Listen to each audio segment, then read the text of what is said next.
Chapter का name क्या है? Chemical reaction and equation. क्या क्या पढ़ेंगे हम ये चैप्टर में? बेसिकली आपको क्या दिया, केमिकल रिएक्शंस दिखेंगे कि ये दो अलग अलग केमिकल हैं वो एक साथ रिएक्ट करके मतलब बैलेंसिंग वगैरह देखेंगे। Rule of writing the chemical equations, chemical equation जो लिखते हो उसको लिखा कैसे जाता है, ठीक है, वो सब पढ़ने वाले। और टाइप ऑफ केमिकल रिएक्शन देखेंगे, अलग अलग टाइप के केमिकल रिएक्शन कौन कौन से टाइप के होते हैं। ओके, सबसे पहले आपको एक क्वेश्चन पूछा है, what are the type of molecule of element and the compound. मतलब कौन कौन से टाइप के मॉलिक्यूल होते हैं, कौन कौन से टाइप के क्या होते हैं आपके कंपाउंड होते हैं, ठीक है। तो आपने देखा हो कुछ जो मॉलिक्यूल्स होते हैं जो मतलब एक सिंगल एलिमेंट से बने होते हैं, ठीक है। सपोज जैसे इनर्ट गैस बोलते हैं हम, अंडरस्टैंड। इनर्ट गैस मतलब जो किसी बस खुद में ही मतलब उनको किसी और केमिकल की ज़रूरत नहीं होती है, वो खुद में ही कंप्लीट है, ठीक है। तो या कुछ होते हैं आपके डाई मॉलिक्यूल। डाई मॉलिक्यूल का मतलब क्या होता है कि उनको वो दो मिलके ही वो प्रोडक्ट, जैसे ऑक्सीजन है तो ऑक्सीजन कभी भी O नहीं लिखते हम, ऑक्सीजन क्या लिखते हैं, O2 लिखते हैं, ठीक है। तो ऑक्सीजन बोलेंगे ही उनको जब जो वो क्या होगा, O2 होगा, O कभी भी ऑक्सीजन नहीं होगा। या ओजोन है तो ओजोन के लिए हम क्या लिखते हैं, O3 लिखते हैं, अंडरस्टैंड। तो ये आपके क्या है, मॉलिक्यूल्स है अलग अलग टाइप के। समझो एक सिंगल एलिमेंट से सिंगल ही है तो उनको हम क्या बोलते हैं, मोनो, मतलब एक ही चीज़ से। अगर समझो ऑक्सीजन की तरह है, दो है तो उनको हम क्या बोलेंगे, डाई। और समझो जैसे ओजोन ले लिया तो वो दो से ज़्यादा है ना, तो उनको हम क्या बोलते हैं, पॉली। पॉली मतलब बहुत सारे, हमने पॉलिनोमियल्स किया था तो उसमें वो जिनका आप क्या बोलोगे, रूट जो होता है वो 2 से ज़्यादा है, 3, 4 ऐसा रहता है। ओके, तो डाई मॉलिक्यूल, मोनोमॉलिक्यूल्स, पॉलीमॉलिक्यूल्स, अंडरस्टैंड। तो ये समझ में आया क्या है, उनको हम क्या बोलते हैं, मॉलिक्यूल्स ऑफ एन एलिमेंट। वो क्या है, एलिमेंट है। एलिमेंट मतलब जो सिर्फ और सिर्फ ऑक्सीजन, सिर्फ दो, मतलब उनमें क्या रहता है, सिर्फ और सिर्फ ऑक्सीजन ही रहता है, लेकिन दो ऑक्सीजन है ना, मतलब O2 है तो वो क्या है आपका डाई मॉलिक्यूल है। डाई मतलब O2, ओके। लेकिन ओजोन जो है वो क्या है, O3 है तो वो क्या है आपका पॉली मॉलिक्यूल है। और समझो कोई ऐसा होगा जो सिंगल है तो उनको हम क्या बोलते हैं, मोनोमॉलिक्यूल, ओके। लेकिन ये सब किन के टाइप है आपके, एलिमेंट के। क्यों एलिमेंट के, क्योंकि ऑक्सीजन में सिर्फ O ही है और कोई दूसरा और चीज़ें नहीं है। जब दो चीज़ों को मिक्स करके कोई चीज़ बनाई जाती है तो उनको हम क्या बोलते हैं, कंपाउंड बोलते हैं, समझ आए। जैसे आपका क्या होता है, H2O, H2O कंपाउंड है। कौन कौन सी चीज़ें होती हैं उसमें, हाइड्रोजन और ऑक्सीजन, ठीक है। तो अगर मुझे बताओ दो चीज़ें मिल रही है तो कभी भी वो मोनो हो सकती है क्या, सिंगल नहीं, अंडरस्टैंड। कंपाउंड कभी भी मोनो में नहीं होता, वो डाई रहेगा या आपका क्या रहेगा, पॉली रहेगा, समझा। What is mean by the valency of element. हमें पता है वैलेंसी ऑफ एलिमेंट मतलब क्या होता है कि जिससे वो क्या हो जाए, कंप्लीट हो जाए। मतलब होता है कोई आपका हर एक केमिकल क्या चाहता है कि मैं क्या बन जाऊँ, कंप्लीट बन जाओ, मतलब कंप्लीट हो जाओ। सिर्फ इनर्ट गैस है कि वो तो बोलते हैं हम पहले से ही क्या है, कंप्लीट है, हमें किसी की ज़रूरत नहीं है। लेकिन उसके इनर्ट गैस के अलावा जो हमने पीरियोडिक टेबल में देखा था ना, उसके अलावा जो भी अलग अलग केमिकल है वो सारे केमिकल क्या बनना चाहते हैं, मतलब वो इनर्ट गैस बनना चाहते हैं। दे आर ट्राइंग कि हम कुछ भी करके इनर्ट गैस बन जाए। इनर्ट मतलब खुद को कंप्लीट कर ले, अंडरस्टैंड। तो वैलेंसी भी हमने प्रीवियस क्लास में पढ़ा है। What is the requirement of writing the molecular formula? molecular formula मतलब पता है ना, जैसे आप H2O लिखते हो तो कैसे, मतलब ऐसे ही क्यों लिखा है H2O। और भी तो मतलब ऑक्सीजन और हाइड्रोजन अगर आ रहा है तो ऐसे भी तो हो सकता था, OH, O और H भी आ सकता है, दोनों को मिलके तो वही बन रहा है ना। तुम ऑक्सीजन हाइड्रोजन लो या हाइड्रोजन ऑक्सीजन लो, बनना तो वाटर ही है, लेकिन H2O ही क्यों लिखा है, ठीक है। तो ये आपके कुछ मेथड्स होते हैं जो आप फॉलो करते हो किसी, जो कोई आपके writing of the molecular formula, किसी मॉलिक्यूल का फार्मूला लिखते टाइम आपको बहुत सारी चीज़ें फॉलो करनी होती है। उनकी वैलेंसी देखनी होती है, जो नेमिंग है, अभी मैंने बोला ना कि H2O ही क्यों ले रहे, तो अल्फ़ाबेटिकल ऑर्डर फॉलो किया जाता है, अंडरस्टैंड। तो ये सारी चीज़ें आपको देखनी होती है, और भी बहुत सारी चीज़ें हैं, लेकिन आपके ये वाले क्लास में ऑब्वियसली ये चैप्टर में उन चीज़ों के बारे में बात नहीं किया गया है। लेकिन हाँ, ये बोला गया है कि आपको वैलेंसी ध्यान रखना है उनका, और वो अल्फ़ाबेटिकल ऑर्डर ध्यान रखना है उनका, understand. In earlier standard, we have seen how compound are formed by a chemical combination of element. क्या बोला गया है आपको कि हमने पिछले क्लास में देखा था कि कंपाउंड कैसे बनते हैं, मतलब दो केमिकल है वो रिएक्ट करके एक न्यू प्रोडक्ट कैसे बन रहा है। Okay, compound are form by the chemical combination of element. जैसे हमने देखा था ऑक्सीजन और हाइड्रोजन जो मिलके है, ऑक्सीजन एक क्या है, एलिमेंट है, हाइड्रोजन भी क्या है, एक एलिमेंट है, लेकिन दोनों को मिलके जो बन रहा है प्रोडक्ट वो क्या हो गया, कंपाउंड हो गया। तो वो कैसे बन रहा है। Okay, we have learn that driving force behind the formation of the chemical bond is to attain the electronic configuration with a complete octet। जो सारे एलिमेंट है वो रिएक्ट कर रहे हैं, ठीक है, कॉम्बिनेशन बना रहे, कंपाउंड बना रहे। क्यों बन रहे हैं? क्योंकि वो क्या करना चाहते हैं, अपने ऑक्टेव को कंप्लीट करना चाहते हैं। समझ आया ना। जैसे हमने HCl का देखा था, क्लोरीन और आपका ये जो क्लोरीन था और हाइड्रोजन था, वो क्या करना चाहते था कि हाइड्रोक्लोरिक एसिड जो बन रहा था उसमें क्लोरीन और हाइड्रोजन क्या कर रहे थे, लेकिन क्यों कॉम्बिनेशन बना रहे थे? क्योंकि किसी को अपनी वैलेंसी कंप्लीट करनी थी, किसी के पास इलेक्ट्रॉन ज़्यादा थे, तो वो क्या कर रहा था, अपने इलेक्ट्रॉन को दे रहा था। उससे कौन सी बॉन्डिंग बनती थी? Ionic bonding. हमने देखा था ना कि अगर इलेक्ट्रॉन का गिव एंड टेक होता है तो क्या बनता है, आयनिक बॉन्डिंग। वो बॉन्ड बहुत ज़्यादा क्या होते हैं, स्ट्रॉन्ग होते हैं। गुड। ओके, अटेन द लेकिन वो ये चीज़ें क्यों कर रहे हैं? क्योंकि उनको अपनी ऑक्टेव को क्या करना है, कंप्लीट करना है। ओके, मतलब सारा केमिकल रिएक्शन ही इसकी वजह से हो रहा है। अगर समझो कोई ऐसा एलिमेंट है जिसका ना ऑक्टेव कंप्लीट है, तो तुम्हें क्या लगता है वो रिएक्शन करेगा? वो रिएक्शन करेगा ही नहीं। क्यों नहीं करेगा? क्योंकि उसको इलेक्ट्रॉन की ज़रूरत ही नहीं है, वो कंप्लीट है। अंडरस्टैंड? क्या पढ़ा हमने? ओके, मैं क्या बताया था मैंने कि अगर समझो कोई कंप्लीट है तो वो रिएक्शन में पार्टिसिपेट ही नहीं करेगा। क्यों? क्योंकि वो कंप्लीट है, उसको क्या ज़रूरत है रिएक्शन करने की? वो स्ट्रगल क्यों करेगा? स्ट्रगल तो वो करेंगे ना जिनके ऑक्टेव कंप्लीट नहीं है। वो चाहते हैं कि हम अपने ऑक्टेव को कंप्लीट करें। जिनके ऑक्टेव पहले से ही कंप्लीट है वो किस रिएक्शन में पार्टिसिपेट नहीं करेंगे। तो रिएक्शन क्यों हो रहा है? बिकॉज अलग अलग जो केमिकल है उनको अपने ऑक्टेव्स को क्या करना है, कंप्लीट करना। Some of the scientists of the 18th and 19th century carry out the fundamental experiment on the chemical reaction. They provide from the experiment that during the chemical reaction, composition of matter change and that change remain permanent. ये तो हमने पहले 7th 8th में ही पढ़ा है कि chemical reaction जो होते हैं वो आपके क्या होते हैं, परमानेंट होते हैं, उनको आप रिवर्स नहीं कर सकते। फिज़िकल चेंज भी होता है जो क्या होता है, रिवर्सिबल होता है। समझो आइस है, आइस को मेल्ट कर दिया, वाटर बन गया, तो वाटर को मेल्ट करके हम क्या कर सकते हैं, वाटर को फ्रीज करके आप वापस क्या कर सकते हो, आइस में कन्वर्ट कर सकते हो। लेकिन क्या उनके कंपोजिशन में चेंज हुआ? क्या ऐसा है कि पानी पीते हो तो पानी जैसा टेस्ट आता है, लेकिन आइस को अगर आप खा रहे हो तो चॉकलेट जैसा नहीं, सेम ही टेस्ट आता है। ठीक है, तो मतलब उसके कंपोजिशन में भी कोई चेंज नहीं आया। Okay, On the contrary, during the physical change only the state of matter change. Physical change में क्या होता है, only matter का state change होता है। जैसे अभी मैंने एग्जांपल दिया कि वाटर का आइस बन रहा है या आइस का क्या हो रहा है, वाटर बन रहा है। Understand? These changes often temporary in nature. ये चेंजेस क्या होते हैं आपके, टेम्परेरी नेचर होते हैं, मतलब वो वापस से उनको रिवर्स बैक किया जा सकता है। तो फिर यहाँ आपको कुछ एग्जाम्पल्स दिया है, आपको बता रहे हैं कि कौन केमिकल चेंज है और कौन क्या है आपका फिजिकल चेंज है। पहला क्या दिया, transformation of ice into water, ये हमें पता है कौन सा चेंज है, फिजिकल चेंज है।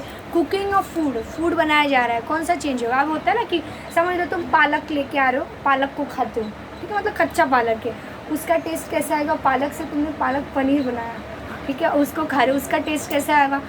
कंपोजिशन में अभी मैंने बोला आइस को तुम देख रहे हो, आइस का टेस्ट और वाटर के टेस्ट में कोई डिफ्रेंशिएशन नहीं होगा, लेकिन जो आपका रॉ पालक है वो और जो कुक करके पालक पनीर बनाया गया वो दोनों के कंपोजिशन में फ़र्क है या नहीं है ना? एक का टेस्ट अलग है तो दूसरे का टेस्ट अलग है, तो वो कौन सा चेंज होगा?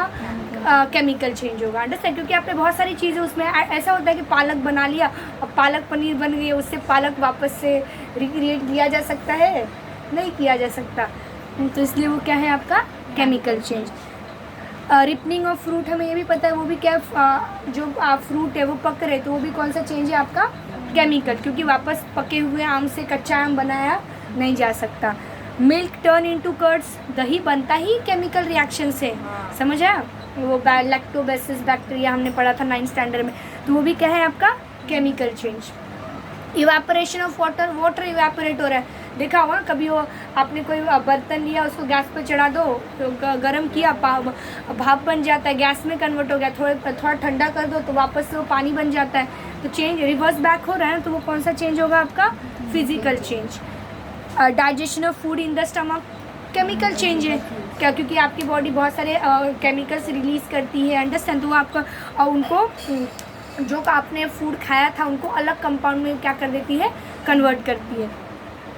Size reduction of naphthalene balls expose to air, वो वाइट कलर का बॉल होता है, कपड़े वपड़े में डालते हैं, तो देखा हो ना थोड़े दिन के बाद वो क्या होता है, ख़त्म हो जाता है, तो कौन सा चेंज होगा, केमिकल या फिजिकल? नहीं, फिजिकल चेंज है। जस्ट वो सॉलिड फॉर्म में था और वो क्या हो गया,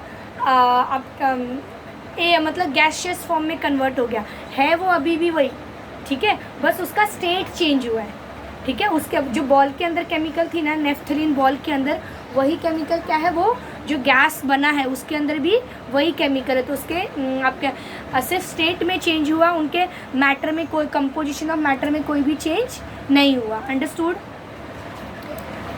स्टेनिंग ऑफ शहबात और the Kadapa tiles by the lemon juice, आपको पता है ना वाइट कलर का टाइल्स रहता है, लोग डालते हैं किचन के डेस्क पे, तो उसके ऊपर लेमन जूस गिरता है, तो उससे आपको पता है ना रिएक्शन होता है, केमिकल रिएक्शन होता है, ठीक है, और वो केमिकल रिएक्शन की वजह से गैस रिलीज़ होता है, मुझे बताइएगा वो कौन सा गैस है, हमने 9th स्टैंडर्ड में पढ़ा था, तो वो कौन सा चेंज होगा आपका, केमिकल चेंज होगा, ठीक है।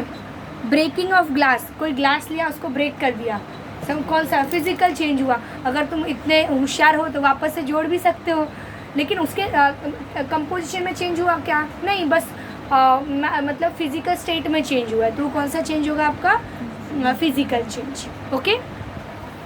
अब यहाँ आपको कोई एक्सपेरिमेंट दिया है तो वो हम बाद में करेंगे, ठीक है, आपको दिया है, एक मिनट, यहाँ आपको और कुछ दिया है क्या, नहीं, वो बाद में देखेंगे एक्सपेरिमेंट, पहले हम आगे का रीड करते हैं, ठीक है। 5 एक्सपेरिमेंट दिया है आपको, तो ये थोड़ा सा पढ़ लेंगे, उसके बाद देखते हैं क्या दिया है आपको। Physical change take place, physical change क्यों होता है, because of the change in temperature, जो आइस है उसका वो जहाँ मतलब जहाँ रखा है उस जगह का मैं टेम्परेचर बढ़ा दूँ तो आइस किस में कन्वर्ट हो जाएगा, वाटर में। टेम्परेचर वापस कम कर दूँ तो वो वाटर किस में कन्वर्ट हो जाएगा, आइस में। तो फिजिकल चेंज जो होते हैं वो क्यों होते हैं, वो ऑब्वियसली वो परमानेंट इन नेचर नहीं होते। Physical change take place due to the change in the parameter such as the temperature, pressure. Often physical change is reversible, समझ आया ना, फिजिकल चेंज रिवर्सिबल होते हैं। क्यों होते हैं physical change, because of the temperature और प्रेशर में चेंज होने की वजह से। Often physical change is reversible, physical change reversible होते हैं। The composition of matter remain the same in the physical change, मैंने बोला कंपोजिशन ऑफ मैटर बस स्टेट चेंज होता है, उनके अंदर जो मतलब चीज़ें हैं वो चेंज नहीं होगी। वाटर वाटर ही लगेगा, चाहे वो आइस में हो या चाहे वो ये वाटर में हो, अंडरस्टैंड, मतलब लिक्विड फॉर्म में हो, ओके। वही दिया है, वाटर का एग्जाम्पल दिया है, तो वो रीड नहीं करते हैं, हम आगे बढ़ते हैं। On the contrary, if the composition of matter change during the process that is called the chemical change. Composition of matter का मतलब क्या, उसका आप बोलोगे टेस्ट या अंडरस्टैंड, ये सारी जो चीज़ें ऑब्वियसली सारे, अभी मैंने पालक का एग्जांपल दिया था, उसको तो तुम टेस्ट कर सकते हो, लेकिन सारे केमिकल को तो टेस्ट नहीं कर सकते हो, ये ऐसा वो आप देख सकते हो केमिकल रिएक्शन, तो उनके स्टेट को आप ओके। तो on the if the composition of matter change during this process is called chemical change. तो मैंने अभी एग्जांपल भी दिया आपको कि कंपोजिशन ऑफ मैटर मतलब नॉर्मल लैंग्वेज में ये बोल सकती हूँ कि जैसे हमने देखा था पालक पनीर में पालक का टेस्ट चेंज हो गया था, और कुक करने के बाद और कुक करने से पहले उसका टेस्ट अलग था, तो ये क्या है, उसके कंपोजिशन में चेंज आया, understand. When we call a particular process or the phenomena as a chemical change, some chemical reaction are taking place in the concerned matter. क्या दिया है आपको, chemical change is the process in which some substance undergo a bond breaking and transform into a new substance. chemical change मतलब क्या होता है कि उनका जो खुद पहले जैसे थे उनका वो बॉन्ड ब्रेक होता है, और जो केमिकल चेंज की वजह से नया प्रोडक्ट बनता है वो बिल्कुल ही पहले वाले से क्या होता है, अलग होता है। ऐसा होता है ना, मैंगो था, केमिकल चेंज हुआ ना मैंगो में, रॉ मैंगो रिप मैंगो में कन्वर्ट हो गया।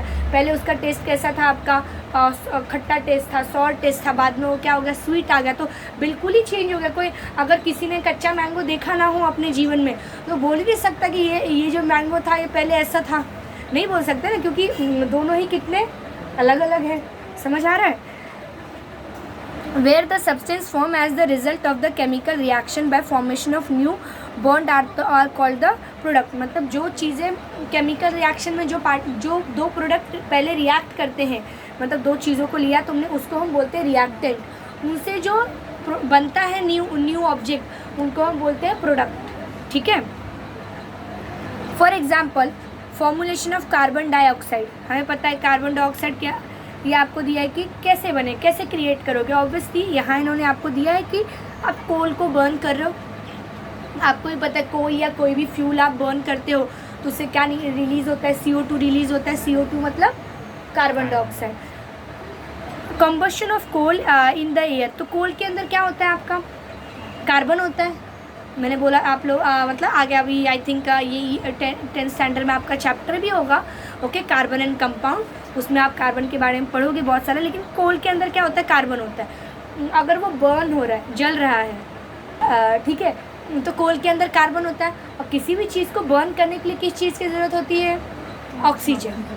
ये मत बोलना माचिस की ज़रूरत होती है, ठीक है। बर्न करने के लिए किस चीज़ की ज़रूरत है, ऑक्सीजन। बिना ऑक्सीजन के कोई भी चीज़ बर्न नहीं होती है। ऑक्सीजन किसी भी चीज़ को जलने मतलब बर्न करने के लिए हेल्प करते हैं। तो हमने दो चीज़ें ली, कोल मतलब कार्बन और ऑक्सीजन। तो उनसे जो अभी वो बर्न होगा तो उससे जो प्रोडक्ट क्रिएट होगा वो क्या हो रहा है, रिएक्टेंट कौन था यहाँ, कार्बन और ऑक्सीजन। इससे प्रोडक्ट क्या बन रहा है, CO2 कार्बन डाइऑक्साइड। तो ये दोनों क्या, पहले जो हमने लिया था कार्बन और ऑक्सीजन वो रिएक्टेंट थे, और CO2 जो बन रहा है वो क्या है, आपका प्रोडक्ट। समझ आया? और chemical reaction is represented by writing a chemical equation. Chemical equation को आप क्या करते हो, मतलब केमिकल रिएक्शन को एक केमिकल इक्वेशन की तरह हम लिख के बताते हैं। जैसे यहाँ इन्होंने दिया हुआ, देखते हैं कैसे दिया। यहाँ आपको एक मतलब कुछ रिएक्टेंट लिया है, अंडरस्टैंड, उनसे हमने क्या बनाया, मतलब कुछ प्रोडक्ट क्रिएट हुआ। जैसे यहाँ क्या लिया है, aqueous solution of copper sulphate. तुम बोलोगे हाँ दीदी ये ठीक है, यहाँ कुछ आपको याद भी नहीं रखना, ना ही उसका सिंबल याद रखना है कुछ। हाँ, ये इसमें मैं एक चीज़ और बताना भूल गई थी कि आप मॉलिक्यूलर फार्मूला लिखते हो तो वो उनका सिंबल भी याद रखना होता है ना, कौन से केमिकल का क्या सिंबल है। क्योंकि आपका हमने आई थिंक 8th में देखा था, हर एक केमिकल का अपना अपना क्या होता है, सिंबल होता है। तो मॉलिक्यूलर फार्मूला के लिए आपको वो याद रखना भी ज़रूरी। फिर तुम बोलोगे उतना कुछ याद रखने से बेटर है ऐसा लिख देते। लेकिन ये तो एक दो केमिकल के, जब आप बहुत ज़्यादा केमिकल रिएक्शन लिख रहे हो तो ये लिखना बहुत ही क्या हो जाएगा, लेंदी हो जाएगा। तो इसके लिए आपका यूज़ करते हो, कुछ शॉर्टकट्स यूज़ करते हो, ठीक है। जैसे यहाँ इन्होंने क्या लिया है, aqueous solution of copper sulphate और जिंक डस्ट लिया है। जिंक डस्ट मतलब वो पता है ना, पाउडर लिया है उसका, ओके। एक्विशियस मतलब क्या होता है, लिक्विड वाटर के फॉर्म में, ठीक है। तो इन दोनों को आपने रिएक्शन लिया, इनसे प्रोडक्ट क्या बन रहा है, aqueous solution of copper sulphate. Basically copper sulphate है लेकिन थोड़ा सा डाइल्यूटेड है, ठीक है। जिंक डस्ट है, उससे आपको क्या प्रोडक्ट क्या मिल रहा है, जिंक सल्फेट। पहले कॉपर सल्फेट था ना, वो किन में कन्वर्ट हो गया, जिंक सल्फेट। एक्विशियस सोल्यूशन ही, और क्या कौन अलग रह गया, कॉपर। रिएक्टेंट में कौन अलग था, जिंक, ठीक है।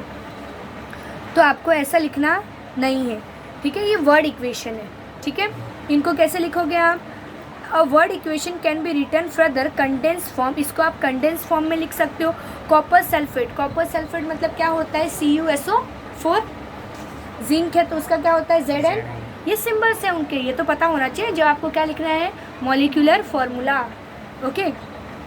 ये दोनों रिएक्टेंट से क्या बन रहा है आपका, जिंक सल्फेट। कॉपर सल्फेट था, कॉपर ने उसको जिंक ने क्या किया, कॉपर को रिप्लेस कर दिया, क्या बना, जिंक सल्फेट। और कॉपर बेचारा साइड में रह गया, ठीक है।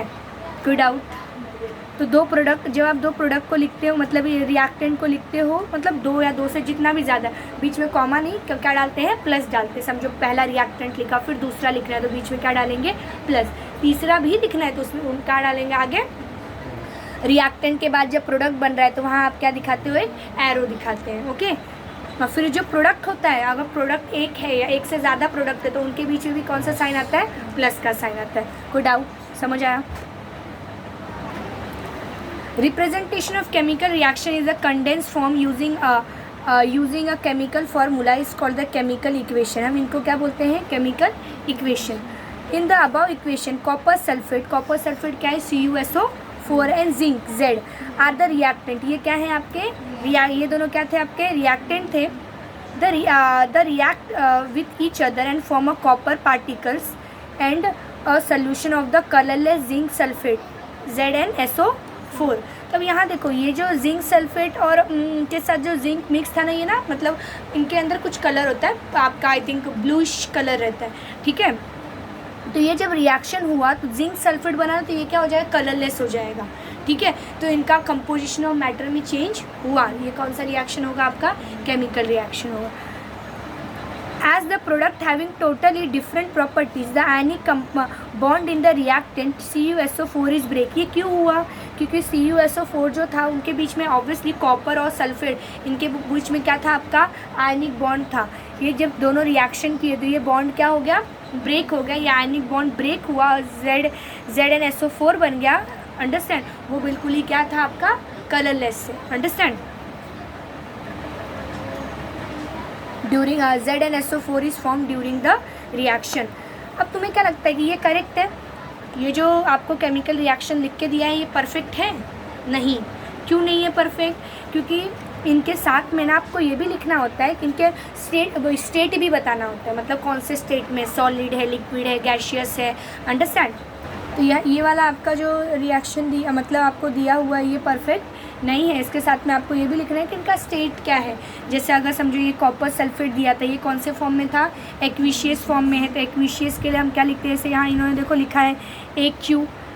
और ये जिंक था, ऑब्वियसली जिंक मेटल है ना, तो सॉलिड फॉर्म में था, तो उसके लिए क्या यूज़ किया, S। उसके बाद जो आपका प्रोडक्ट बना जिंक सल्फेट, तो जिंक सल्फेट भी एक्विशियस फॉर्म में था, क्वेश्चन में दिया हुआ था, तो वहाँ भी क्या आएगा AQ। और कॉपर रह गया, वो क्या रहेगा, सल्फेट। तो सॉरी कॉपर, वो क्या रहेगा, सॉलिड। सॉलिड के लिए क्या यूज़ करते हैं, S। एक्विशियस के लिए क्या यूज़ करते हैं, AQ। लिक्विड है तो L यूज़ करते हैं, स्मॉल l। अगर गैस है तो वहाँ G नहीं यूज़ करते, ऐसे एरो दिखाया जाता है। जैसे हमने ये यहाँ दिखाया ना कि एरो पॉइंट ऊपर के अपवर्ड डायरेक्शन में क्या किया जाता है, एरो को पॉइंट आउट किया जाता है। यहाँ ये ट्रायंगल जैसा दिख रहा है, इसको क्या बोलते हैं, डेल्टा, ठीक है। डेल्टा का मतलब होता है हीट, ओके, समझ आया। तो यहाँ ये तो अभी हमने देख लिया, आगे वाला रीड करते हैं। When the heat is given from outside to bring out the reaction it is indicated by the sign delta. Delta बोलो, ट्रायंगल बोलो, कोई फ़र्क नहीं पड़ता, लेकिन बना तो दीजिए वहाँ, okay. above arrow that indicated the direction of reaction. For example, the reaction in which quicklime is formed on heating the limestone written as the follow. तो यहाँ देखो जो हम दिखाते हैं ना कि ये रिएक्टेंट है और ये क्या है, प्रोडक्ट है, इनके बीच में जो ये एरो दिखाते हैं उसके ऊपर क्या बनाया जाता है, वो ट्रायंगल डेल्टा बनाया जाता है। वो डेल्टा किस चीज़ का सिंबल होता है, आपका हीट का, ओके। तो यहाँ आपको बोला है कि reactant in which quicklime is formed on heating the limestone. Limestone को क्या कर रहे हो आप, हीट कर रहे हो, ओके। कैल्शियम कार्बोनेट CaCO3, उसको क्या बोला जाता है, आपका लाइमस्टोन। उनको हीट करने पे वो किन में कन्वर्ट हो रहा है, आपका क्विकलाइम, ओके। और क्या रिलीज़ कर रहा है, CO2 gas, okay. CO2 gas ऊपर का ऐसे एरो बना है। कोई डाउट, समझ आया? ये याद भी रखना है कि क्योंकि कभी कभी ये रिएक्शन पूछ लेते हैं आपको, तो याद रखना है कि लाइमस्टोन को क्या बोला गया है यहाँ, CaCO3। तो उससे लाइमस्टोन को अगर आप हीट करते हो तो क्या क्या प्रोडक्ट मिलता है आपको, ये क्विकलाइम मिलता है और CO2 गैस क्या होती है, रिलीज़ होती है, ओके। तुम्हें अभी याद नहीं है कि लाइमस्टोन का फॉर्मूला CaCO3 है, तो बाद में अगर समझो रिएक्शन आया, वहाँ आपको बोल रहे हैं कि लाइमस्टोन को आप हीट करो, और क्या प्रोडक्ट तुम्हें पता ही नहीं है लाइमस्टोन को का फॉर्मूला है क्या, मॉलिक्यूलर फार्मूला क्या होता है लाइमस्टोन का, तो आप तो रिएक्शन लिख ही नहीं पाओगे। तो इसलिए अभी जो जो चीज़ें आ रही है इनिशियल स्टेजेस पे, उनको क्या करते जाइए आप लोग, याद रखते जाइए कि लाइमस्टोन के लिए CO3 होता है, उनसे जो उनको हीट करने पे जो प्रोडक्ट बनता है वो क्या बनता है, आपका क्विकलाइम और कार्बन डाइऑक्साइड गैस रिलीज़ होता है। क्विकलाइम के लिए क्या यूज़ होता है, आपका CaO, अंडरस्टैंड। तो अभी स्टार्टिंग में पढ़ रहे हो, चीज़ें खाली है तुम्हारा दिमाग, चीज़ों को भरो। अब बाद में तुम एक साथ सोचोगे लर्न हो जाए, याद नहीं होगा, ओके। यहाँ आपको क्या दिया है, similarly the fact that heat is released during the reaction between the aqueous solution of copper sulfate and zinc dust indicated as follow.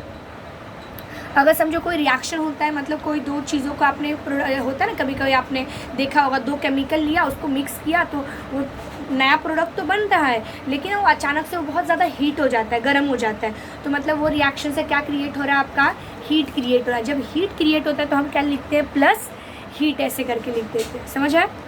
जैसे आपका कॉपर सल्फेट दिया और जिंक दिया था, वो जो पहले हमने देखा था, तो रिएक्शन से क्या क्रिएट हो रहा था, जिंक सल्फेट कॉपर, और साथ में जो रिएक्शन होता है वो क्या क्रिएट करता है, हीट क्रिएट करता है, तो प्लस क्या लिख दिया है, heat. Any doubt? It is necessary to fulfil certain condition like, लेकिन कभी भी कोई रिएक्शन हो रहा है ना, तो वहाँ ना कुछ कंडीशंस की ज़रूरत होती है.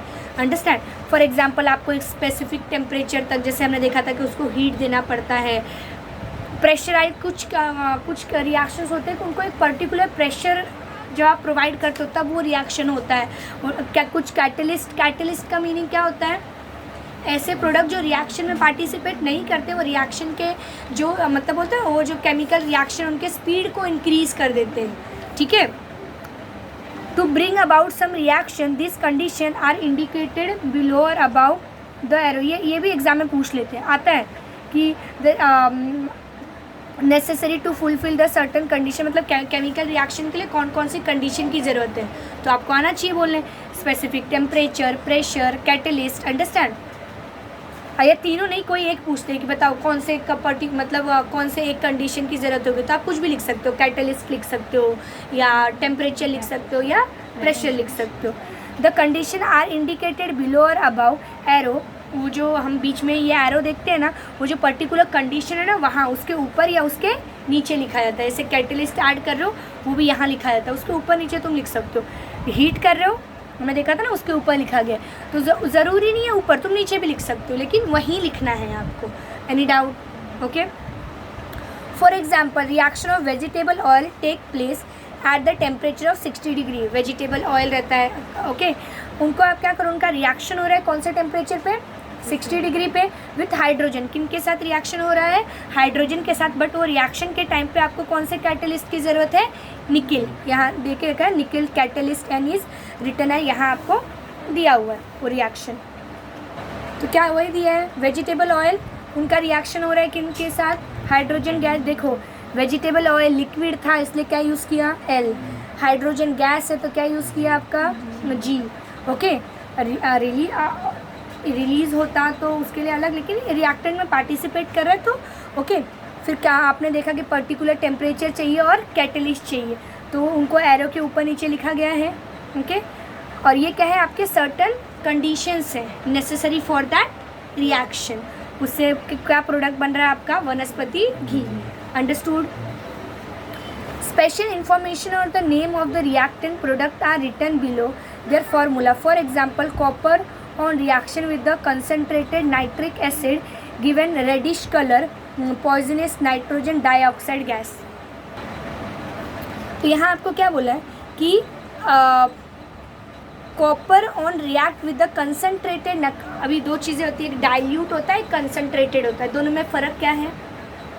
डाइल्यूट मतलब कोई केमिकल है ना, उसका स्ट्रॉन्ग फॉर्म ले रहे हो, मतलब उसमें कोई वाटर वगैरह कुछ मिक्स नहीं किया, मतलब स्ट्रॉन्गेस्ट फॉर्म, उनको हम क्या बोलते हैं, कंसनट्रेटेड. और डाइल्यूटेड मतलब उसमें आपने वाटर मिक्स किया है, उनके पावर को थोड़ा सा क्या कर दिया है, वीक कर दिया. तो अगर आप कोई कंसनट्रेटेड केमिकल ले रहे हो ना, उसको किसी एक रिएक्टेंट के साथ रिएक्ट कर रहे हो, उससे जो प्रोडक्ट बन रहा है वो, और सेम केमिकल ले रहे हो, लेकिन ये जो कंसनट्रेटेड था ना, कंसनट्रेटेड नहीं डाइल्यूटेड ले रहे हो, केमिकल तो सेम दिख रहा है ना. यहाँ भी कॉपर यूज़ किया गया है, कॉपर के साथ आपका क्या यूज़ किया गया है, नाइट्रिक एसिड यूज़ किया गया है, HNO3. ओके. सेम है, यहाँ भी कॉपर है और यहाँ भी क्या है आपका, नाइट्रिक एसिड ही है, लेकिन यहाँ कंसनट्रेटेड है, यहाँ क्या है, ये डाइल्यूटेड है. तुम्हें क्या लगता है कि इनसे जो प्रोडक्ट बनेगा वो सेम होगा या अलग अलग होगा, अलग अलग होगा. ठीक है. तो वही चीज़ आपको, वही इनका बताने का मोटिव भी वही है. ओके. कॉपर और आपको क्या लिया था, concentrated nitric acid give reddish colour poisonous nitrogen dioxide. क्या मिलेगा आपको, reddish colour nitrogen dioxide, NO2 nitrogen dioxide. उसके साथ H2O रिलीज़ हो रहा है, अंडरस्टैंड। वो आपका वाटर है तो वहाँ L लिखा गया है। ये आपका नाइट्रिक, ये नाइट्रोजन डाइऑक्साइड है, ये गैस है तो वहाँ क्या लिखा गया है, G लिखा गया है। और यहाँ however reaction with the diluted nitric acid copper, but ये क्या था, कंसनट्रेटर, ये क्या है, डाइल्यूटेड। तो डाइल्यूटेड के साथ रिएक्शन करेंगे तो क्या क्रिएट हो रहा है आपका, diluted nitric acid, the product from is the nitric oxide है। यहाँ क्या क्रिएट हो रहा था, नाइट्रोजन डाइऑक्साइड, यहाँ क्या क्रिएट हो रहा है, नाइट्रिक ऑक्साइड। तो दोनों में फ़र्क है, फ़र्क नहीं, बहुत फ़र्क है। तुम्हें लग रहा होगा क्या बस DI का तो फ़र्क है, नहीं, केमिकल में फ़र्क होता है। ओके, समझ आया। 9th स्टैंडर्ड का मॉलिक्यूलर मास वाला चैप्टर था ना, याद नहीं आ रहा है मुझे नाम, उसमें हमने देखा था ना कि अगर समझो 2 प्रोडक्ट लिया आपने, तो ठीक है, उस 2 रिएक्टेंट लिया, उससे जो नया प्रोडक्ट बना रहे हो उनके वेट में या मास में कोई भी चेंज नहीं आएगा, जो आपके क्या था, पहले वाले रिएक्टेंट के मास में था। लेकिन वो तो चेंज हो रहे हैं ना, उनका क्या बोलते हैं, केमिकल का मतलब वो कलर चेंज हो रहा होगा या कंपोजिशन ऑफ मैटर में चेंज होगा, ठीक है, लेकिन उनका मास क्या रहेगा, सेम रहेगा, ठीक है। वही चीज़ यहाँ बताया गया है। यहाँ क्या किया है, समझो 2 केमिकल लिए, वो रिएक्शन नहीं हो रहे, ये अलग, देखो ये अलग फ्लास्क में है और ये टेस्ट ट्यूब में है, और ये क्या है, इस आप बोल सकते हो फ्लास्क के अंदर है। दोनों ने रिएक्शन किया है कि एक साथ ही है, लेकिन अभी तक रिएक्ट नहीं हुआ है। आपने पहले इनका वेट किया वेटिंग मशीन पे, अब क्या किया तुमने, टेस्ट ट्यूब का ये जो ऊपर जो भी लीड लगा होगा उसको ओपन कर दिया, टेस्ट ट्यूब अभी भी उसके अंदर, ये नहीं कि उसका लिक्विड आपने रिलीज़ कर दिया और टेस्ट ट्यूब बाहर निकाल लिया, नहीं, अभी भी वही है, बस आपने क्या किया, मिक्स कर दिया। अब जो नया प्रोडक्ट बन रहा है, देखो ये बिल्कुल कलरलेस है, मतलब इनके कंपोजिशन में चेंज हुआ, लेकिन इनके मास में अभी भी चेंज नहीं हुआ है। ये हमने 9th स्टैंडर्ड में किया था, करेक्ट। तो ये जो चीज़ें किनके बारे में बताया गया था आपका, सिल्वर नाइट्रेट और सोडियम क्लोराइड। सोडियम क्लोराइड तो हमें पता है क्या होता है, सोडियम क्लोराइड सॉल्ट होता है आपका, ओके। और सिल्वर नाइट्रेट, इनका आपने क्या किया, रिएक्शन करवाया, तो क्या क्रिएट हो रहा है आपका, सिल्वर क्लोराइड, जो कैसे कलर का होता है, कलरलेस, अंडरस्टैंड, वाइट कलर का आपका कलरलेस सब्सटेंस क्रिएट हो रहा है, ओके। और साथ में क्या क्रिएट हो रहा है, sodium nitrate, okay. Any doubt. फिर आपको हमें पता है सोडियम, तो पता है कि सोडियम क्या होता है आपका, सोडियम क्लोराइड, नमक होता है। लेकिन ये सिल्वर नाइट्रेट को बेसिकली ना, जो आपके वोटिंग करते टाइम वो इंक देखा होगा आपके पेरेंट्स लगा करते, तो वो जिससे बना होता है उसके अंदर भी क्या डाला जाता है, सिल्वर नाइट्रेट, अंडरस्टैंड। जिससे क्यों डाला जाता है, क्योंकि वो बहुत दिनों तक रहे, कोई डबल वोट ना कर दे, अंडरस्टैंड। बहुत सारे लोग के मतलब मंथ तक भी रह जाता है, 1 हफ्ते तक रहता है, अंडरस्टैंड। आपको क्या बोला है, what are the other uses of silver nitrate, और दूसरे यूजेस क्या है सिल्वर नाइट्रेट के। जो तुम मिरर देखते हो ना, मिरर के पीछे जो वो लगाया जाता है ना, जिससे मिरर में रिफ्लेक्शन क्रिएट हो, कोटिंग लगाई जाती है, वो भी सिल्वर नाइट्रेट की लगाई जाती है। बहुत सारी चीज़ें हैं जो हम बोलते हैं ना, सिल्वर का पानी चढ़ाया जाता है जिसके ऊपर, वो सच में चांदी का नहीं होता, उसके ऊपर चांदी का पानी चढ़ाया, तो पानी मतलब ऐसे नहीं, पानी चढ़ाते हैं, ठीक है। इलेक्ट्रोलाइसिस प्रोसेस होता है, गोल्ड जो मेडल वगैरह मिलते हैं, तो तुम बोलते हो ना दीदी सिल्वर मेडल मिला, तो सिल्वर का नहीं होता, वो क्या होता है, सिल्वर नाइट्रेट, उस पर यूज़ किया जाता है उसके ऊपर, अंडरस्टूड।